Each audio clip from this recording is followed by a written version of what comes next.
CAA कानून के खिलाफ भारत में कम विरोध था जो अब मोदी सरकार के खिलाफ यूनाइटेड स्टेट्स ऑफ अमेरिका और यूएन यानी संयुक्त राष्ट्र भी उतर आए हैं। उन्होंने चिंता जता दी है और आज रिमझिम के 5 पॉइंट्स में आप ये देखेंगे कि आखिर अमेरिका और यूएन को क्यों टेंशन हो रही है इस कानून पर जो कि भारत में लागू हो रहा है और कौन से ऐसे राज्य हैं जिन्होंने साफ मना कर दिया है कि चाहे केंद्र सरकार कानून ले आई हो हम तो नहीं लागू करेंगे। क्या राज्य ऐसा कर सकते हैं? रिमझिम के 5 पॉइंट्स में देखिए, पहला, भारत सरकार के खिलाफ क्यों उतरा अमेरिका और यूएन। दूसरा, इन राज्यों में नहीं लागू होगा सीएए के कौन से राज्य हैं? देखिए, ममता बनर्जी ने कह दिया है बंगाल में नहीं लागू होने दूंगी, केरल के सीएम ने कह दिया है नहीं लागू होने देंगे, स्टालिन यानी तमिलनाडु में कह दिया गया नहीं लागू होने देंगे। तो क्या उनके पास कानूनी अधिकार है कि वो केंद्र सरकार के इस कानून को अपने राज्य में लागू नहीं करें? तीसरा, विपक्ष ने बीजेपी पर क्या आरोप लगाए हैं? विपक्ष तो यही कह रहा है कि ये सब आप अपने चुनावी फायदे के लिए कर रहे हो। 4 साल कहाँ थे जब 2020 में लागू हो जाना चाहिए था? तो 4 साल यानी 2024 से ठीक पहले, चुनावों से ठीक पहले आपने इसकी नोटिफिकेशन क्यों जारी की? और आप ये सब अपने वोट बैंक के लिए कर रहे हो। चौथा, गृह मंत्रालय ने मुस्लिमों से क्या कहा है? गृह मंत्रालय ने कहा है कि भैया इससे नहीं जाएगी किसी की नागरिकता, किसी को टेंशन लेने की जरूरत नहीं है और स्पेशली मुसलमानों को तो टेंशन लेने की जरूरत ही नहीं है। और पांचवा, सीएए लागू होने के बाद देश में क्या क्या बदल जाएगा ये जानना, ये कॉन्सेप्ट क्लियर करना आपके लिए बेहद जरूरी है। सबसे पहले आप ये देख लीजिए कि आखिर भारत सरकार के खिलाफ क्यों उतर गया है अमेरिका और यूएन और उन्होंने क्या कहा है। तो देखिए, यूएस और यूएन ने जताई है चिंता सीएए कानून पर जो अभी 11 मार्च को उसकी नोटिफिकेशन जारी हुई है और उनका ये कहना है कि ये मौलिक रूप से भेदभावपूर्ण प्रकृति का है। इंग्लिश में बताऊं तो फंडामेंटली डिस्क्रिमिनेटरी इन नेचर। ये कहना है यूएस और यूएन का कि भैया आप धर्म के आधार पर जो ये कर रहे हो वो गलत है और हमको चिंता हो रही है। ह्यूमन राइट्स वॉच और एमनेस्टी इंटरनेशनल ने कहा है कि ये कानून मुसलमानों के खिलाफ है, धर्म के आधार पर है और पहले हमको देखना पड़ेगा कि आप ये जो रूल्स लेकर आए हो वो सही है नहीं है, क्या ये ह्यूमन राइट्स के खिलाफ है, और उसके बाद हम इस पे कुछ बयान देंगे। जरा आप ये देख लीजिए कि रॉयटर्स को उन्होंने क्या क्या बयान दिए हैं। ह्यूमन राइट्स वालों का कहना है कि सीएए के तहत उन देशों के शिया मुसलमानों जैसे मुस्लिम अल्पसंख्यक को जगह नहीं दी गई है। ह्यूमन राइट्स ग्रुप्स के मुताबिक भारत ने सीएए के तहत उन पड़ोसी देशों को भी बाहर रखा है जहां मुस्लिम अल्पसंख्यक हैं। उदाहरण के तौर पर ले लीजिए म्यांमार, जहां पर रोहिंग्या अल्पसंख्यक हैं। संयुक्त राष्ट्र मानव अधिकार उच्चायुक्त के एक प्रवक्ता ने रॉयटर्स को ये बताया कि हमने तो 2019 में ही कहा था कि हम भारत के इस नागरिकता अधिनियम 2019 यानी सीएए को लेकर चिंतित हैं क्योंकि ये मूल रूप से भेदभावपूर्ण प्रकृति का है, साथ ही ये भारत के अंतर्राष्ट्रीय मानव अधिकार दायित्वों का उल्लंघन करता है। उन्होंने कहा था कि संयुक्त राष्ट्र इस बात की पड़ताल कर रहा है कि क्या सीएए के नियम अंतर्राष्ट्रीय मानव अधिकार कानून के अनुरूप है या फिर नहीं। अमेरिका ने भी सीएए को लेकर आपत्ति जताई है। अमेरिकी विदेश विभाग के प्रवक्ता ने रॉयटर्स को ये बताया कि हम 11 मार्च को नागरिकता संशोधन अधिनियम की अधिसूचना के बारे में चिंतित हैं। हम इस बात पर करीबी से नजर रख रहे हैं कि यह अधिनियम कैसे लागू किया जाएगा। विदेश विभाग के प्रवक्ता ने एक ईमेल में ये कहा कि धार्मिक स्वतंत्रता का सम्मान और सभी समुदायों के लिए कानून के तहत समान व्यवहार मौलिक लोकतांत्रिक सिद्धांत है।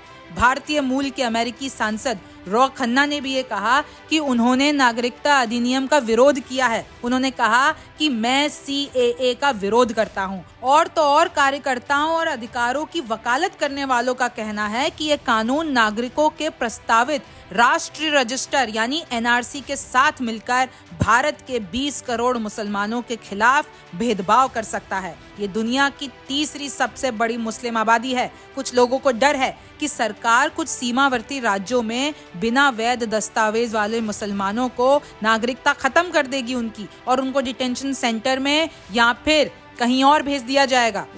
अब दूसरा, जैसे कि मैंने आपको बताया कि क्या राज्यों के पास कानूनी ऐसा हथियार है कि वो बोल दें कि चाहे मोदी सरकार ला दे हम तो नहीं मानते। जैसे ममता बनर्जी ने कहा है जान दे दूंगी, नहीं लागू होने दूंगी। केरल, तमिलनाडु, इन लोगों के सीएम ने कह दिया है कि हम नहीं लागू करेंगे, ये बांटने वाला है पूरा कानून। तो अब कानून जानिए कि क्या ये लोग ऐसा कर सकते हैं कि नहीं कर सकते। अब जानते हैं कि सीएए लागू कहां नहीं होगा।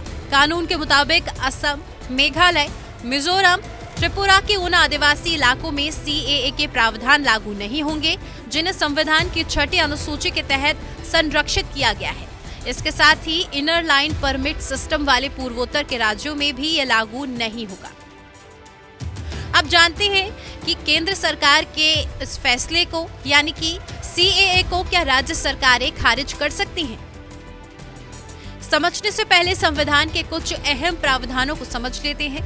असल में संविधान में संघ, राज्य और समवर्ती सूची है। इसमें बताया गया है कि केंद्र राज्य सरकार के अधिकार में कौन कौन से विषय आते हैं। 7वीं अनुसूची में इस बारे में बताया गया है। संघ सूची में उन विषयों को शामिल किया गया है जिनमें कानून बनाने का अधिकार सिर्फ संसद को है। इसमें रक्षा, विदेश मामले, जनगणना, रेल और नागरिकता जैसे 100 विषय शामिल हैं। राज्य सूची में शामिल विषयों पर कानून बनाने का अधिकार सिर्फ राज्य सरकार को है। इसमें कोर्ट, पुलिस, स्वास्थ्य, वन, सड़क, पंचायती राज जैसे 61 विषय शामिल हैं। वहीं अगर हम बात करें समवर्ती सूची की, तो समवर्ती सूची में उन विषयों को शामिल किया गया है जिन पर केंद्र और राज्य दोनों कानून बना सकते हैं। अगर केंद्र किसी विषय पर कानून बना लेता है तो राज्य को उसे मानना होगा। इसमें शिक्षा, बिजली, जनसंख्या नियंत्रण, कारखाने जैसे 52 विषय आते हैं। कुल मिलाकर केंद्र की सूची में आने वाले विषय से जुड़े फैसलों पर राज्य सरकार को फैसला लेने का अधिकार नहीं है। जैसा कि संविधान की इस पूरी डिटेल से आपको पता चल गया होगा कि जो नागरिकता वाला मामला है वो केंद्र सरकार के पक्ष में आता है और केंद्र सरकार ने इस पे कानून बना दिया तो कोई भी राज्य इस पे कोई फैसला नहीं ले सकता है। पूरे देश में इसको लागू किया जाएगा और सबको ये मानना पड़ेगा। अब तीसरा देख लीजिए, आखिर विपक्ष बीजेपी पर आरोप क्या लगा रहा है। तो सबसे पहले तो विपक्ष कांग्रेस यही सवाल पूछ रहा है कि भैया कानून लाने में आपको 4 साल 8 एक्सटेंशन क्यों लग गए, जब 2020 में ही ला देना था। तो इतना लंबा इंतजार किया और चुनावों से ठीक पहले आप घोषणा कर रहे हो, तो ये तो सीधी सी बात है कि आप चुनाव के लिए सब कर रहे हो। सब विपक्ष का कहना है। और तो और बंगाल में ममता बनर्जी क्यों इसका इतना विरोध कर रही है, उसका अंदर की वजह यह है कि एक इलाका है उत्तर 24 परगना, इसमें हालांकि वैसे ममता बनर्जी की पार्टी वहां पर जीतती नहीं है, लेकिन वहां पर इतने सारी शरणार्थी हैं और अब इन लोगों को डर लग रहा है कि अगर ये सारे जो शरणार्थी हैं उन लोगों को नागरिकता मिल जाएगी, वो चुनाव भी लड़ सकेंगे। तो सोचिए बीजेपी का वोट बैंक कितना बढ़ जाएगा, क्योंकि ये जितनों को भी नागरिकता मिलने वाली है, इसमें कोई मुस्लिम तो है नहीं, तो ये जितने भी हैं हिंदू, बौद्ध, सिख, पारसी, जैन, इन सबको नागरिकता मिल जाएगी, चुनाव लड़ सकेंगे। अभी जो वहां पर शरणार्थी हैं, अब वो पूरा नागरिकता लेके भारत के सिस्टम का हिस्सा बन जाएंगे, जो 2014 से पहले यहाँ पर आए हैं। तो इसमें सबसे ज्यादा नुकसान किसको होगा? बंगाल में ममता बनर्जी की पार्टी को होगा और ये जितने भी पूर्वोत्तर इलाके हैं उधर होगा। और आपको ये भी जान लेना चाहिए, मैं आपको पहले बता चुकी हूँ कि कुछ पूर्वोत्तर के इलाके ऐसे हैं जिनको स्पेशल स्टेटस मिला हुआ है। उधर उन आदिवासी इलाकों में ये कानून लागू नहीं होगा, लेकिन फिर भी वहां के लोग इस कानून का सबसे ज्यादा विरोध कर रहे हैं। और ये जो 24 परगना का जो मतुआ समुदाय है, ये सबसे ज्यादा खुश हुआ है, क्योंकि अब इनको नागरिकता मिल जाएगी, ये चुनाव में अपनी भागीदारी बता सकेंगे। और देखिए, आपको पता होगा कि जब इसको लाया गया था, जब इसका ये कानून 2019 से जब ये मामला चल रहा है, तो शाहीन बाग में प्रदर्शन हुए थे, 100 से ज्यादा लोगों की मौत हो गई थी। और अब वापस लोग कहीं सवाल उठा रहे हैं कि कहीं वापस से शाहीन बाग में प्रोटेस्ट ना होने लगे। जमात ने किया स्वागत। तो देखिए, 2 अलग अलग तरीके हैं। कहीं तो एक जमात है वो उसका स्वागत कर रही है, ओवैसी इस पे भड़क रहे हैं कि आप क्रोनोलॉजी समझिए, पहले सीएए लाएंगे, उसके बाद एनआरसी लाएंगे। तो पहले तो ये लोग जो गैर मुस्लिम हैं उनको नागरिकता दे देंगे, फिर उसके बाद एनआरसी लाके ये बोलेंगे कि जितने भी मुस्लिम वाले हैं इनके दस्तावेज कहाँ हैं, और अगर दस्तावेज नहीं मिलेंगे तो उनसे नागरिकता छीन लेंगे। ये ओवैसी बताने की कोशिश कर रहे हैं, लेकिन सरकार ये कह रही है कि भारतीय नागरिकों को कोई टेंशन लेने वाली बात ही नहीं है। और उसमें पहले मुस्लिम आप क्लियर कर लीजिए कि आप भी भारत के नागरिक हैं, आपकी नागरिकता कोई नहीं छीन रहा है। केजरीवाल कह रहे हैं कि पाकिस्तानियों को नागरिकता देंगे, जो यहाँ पर लोग हैं उनको तो आप नौकरी दे नहीं पा रहे हैं, और अब आप वहां से भी लोग ले आएंगे, आप भर दो सबको एक ही जगह पे। ये बाइट सुनिए केजरीवाल की कि उन्होंने कैसे मोदी सरकार पर कटाक्ष किया है। फिर मायावती भी ये कह रही हैं, उन्होंने एक ट्वीट किया कि भैया जब तक हम सारे कानून नहीं पढ़ लेते हैं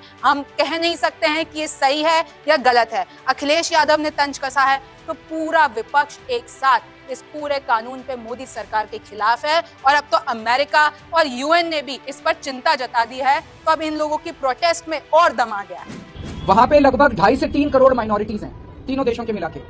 अगर उनमें वो बहुत गरीब देश हैं, अगर ऐसे हमने अपने दरवाजे खोल दिए उनके लिए, देश के दरवाजे खोल दिए उनके लिए, अगर उन 2.5-3 करोड़ लोगों में 1-1.5 करोड़ लोग भी हमारे देश में आ गए, उनको कहां बसाएंगे? उनको कहां रहने की जगह देंगे? वहां उनको जॉब्स कहां से देंगे? नौकरियां कहां से देंगे? घर कहां से आएंगे? तो जाहिर तौर पे जो नौकरियां और जो रोजगार हमारे बच्चों को मिलने चाहिए वो रोजगार तो वो ले जाएंगे। और जो इतने भारी हम तो दरवाजे खोल रहे हैं, इतने गरीब लोग वहां से उठ के आ जाएंगे बाकी पड़ोसी देशों से। इतने गरीब लोग उठ के, मैं हिसाब लगा रहा था, अगर 1-1.5 करोड़ लोग भी आ गए, आजादी के बाद 1947 में जितना बड़ा माइग्रेशन हुआ था उससे कहीं ज्यादा बड़ा माइग्रेशन इस एक सीए के कानून से होने जा रहा है। आपके घर के पास, मैं पूछना चाहता हूं देश के लोगों से, अगर आपके घर के पास पाकिस्तानी आके झुग्गी लगा के बैठ गए, आप पसंद करोगे? कितने लोग पसंद करेंगे? बांग्लादेश से, पाकिस्तान से अगर झुग्गी लगा के आपके, पता नहीं वो कौन लोग हैं, क्या हैं, सारी कानून व्यवस्था चरमरा जाएगी, चोरियां, डकैतियां, बलात्कार बढ़ेंगे हमारे देश के अंदर, पूरी कानून व्यवस्था, और पता नहीं कैसे कैसे लोग आएंगे वहां पे। सुरक्षा व्यवस्था, हमारे देश की सुरक्षा व्यवस्था का क्या होगा? चारों तरफ दंगे फैल जाएंगे। ये क्यों लाए हैं कानून? बता रहे हैं बीजेपी केवल अपना वोट बैंक बनाना चाहती है, 1-1.5 करोड़ लोगों को लाके, और अपना बीजेपी अपना वोट बैंक बनाना चाहती है। हमें दूसरे देशों से सीख लेनी चाहिए। यूके ने भी ये किया था, कनाडा ने भी ये किया था। कनाडा ने जो आया उसको दे दी नागरिकता। आज देखो कनाडा का क्या हाल हो रहा है। वहां पे पूरी कानून व्यवस्था चरमरा चुकी है, वहां की इकोनॉमी चरमरा चुकी है। अब उन्होंने रोक लगाई है कि औरों को नहीं लेंगे। हमारे देश के लोग तो देश छोड़ के जा रहे हैं। 11 लाख लोग हमारे देश के व्यापारी, उद्योगपति पिछले 10 साल में देश छोड़ के चले गए। क्यों? क्योंकि वो बीजेपी के अत्याचार और बीजेपी की नीतियों से तंग आ गए। लाना है तो उनको लाओ ना, पैसे वालों को लेके आओ, जो हमारे देश में आके पैसे से फैक्ट्री खोलेंगे, व्यापार चलाएंगे, हमारे बच्चों को रोजगार मिलेंगे। आसपास के पाकिस्तान के, बांग्लादेश के, अफगानिस्तान, सारे गरीबों को पकड़ के, हमारे देश में कम गरीबी है क्या? पहले हमारे देश की गरीबी तो दूर कर लो।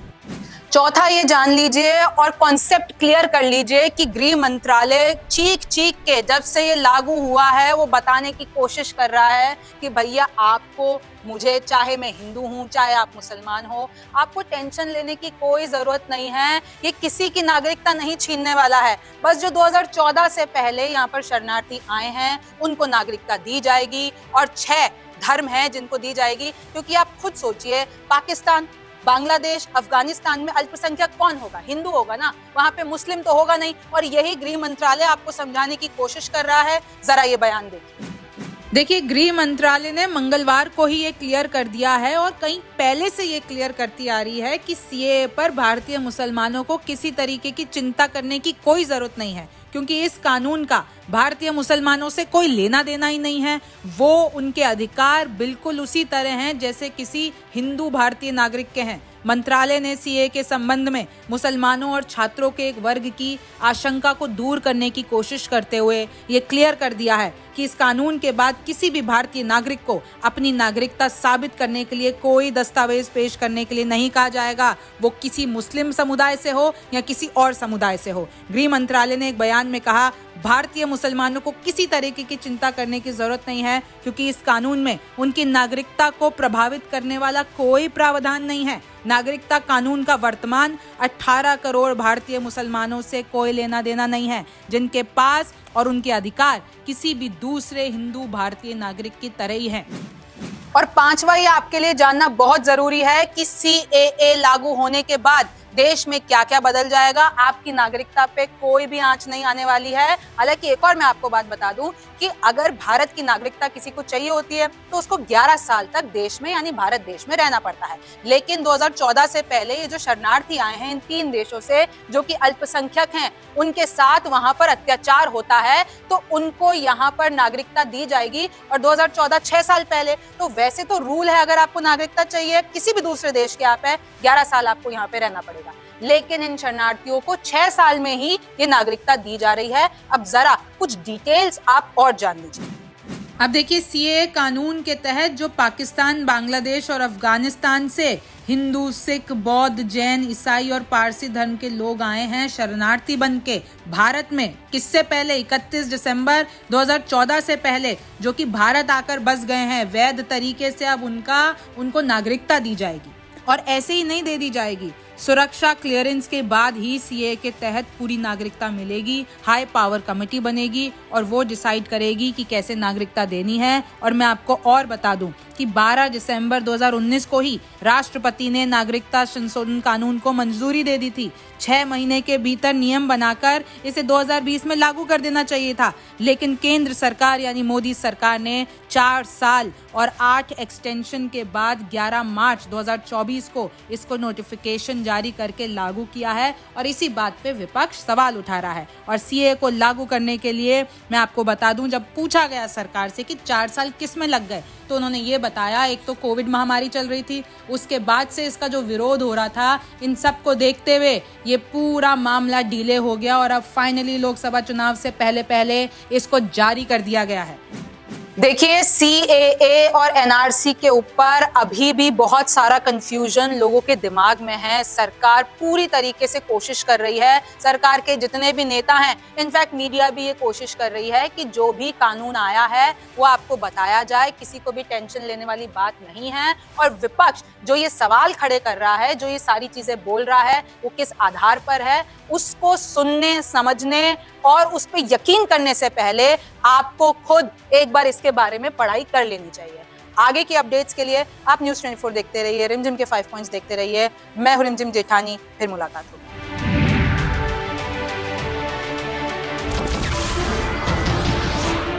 नमस्कार, मैं हूं मानक गुप्ता।